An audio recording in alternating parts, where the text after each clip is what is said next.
షాద్నగర్ దళిత మహిళపై third degree ప్రయోగించి పోలీసులపై SC ST atrocity case పెట్టాలని ఎంఆర్పీఎస్ రాష్ట్ర ఉపాధ్యక్షుడు బాగయ్య డిమాండ్ చేశారు.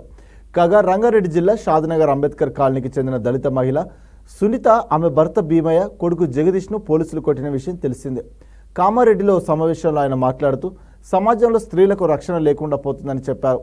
ఆమెను విచక్షణ రహితంగా హింసించిన పోలీసులపై కఠిన చర్య తీసుకోవాలన్నారు. అలాగే ఆ కుటుంబానికి ఆదుకోవాలని ప్రభుత్వాన్ని కోరారు.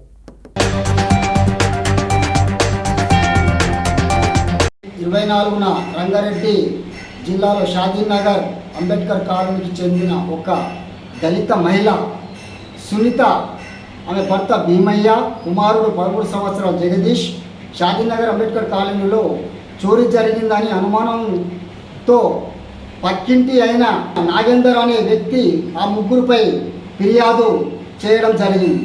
వెంటనే అంబేద్కర్ కాలనీకి శాంతినగర్ కాలనీకి వచ్చి విచారణ పేరుతో ఆ ముగ్గురిని తీసుకెళ్లాడు. విలక్షణంగా రహితంగా దళిత మహిళపై థర్డ్ డిగ్రీ ఉపయోగించాడు.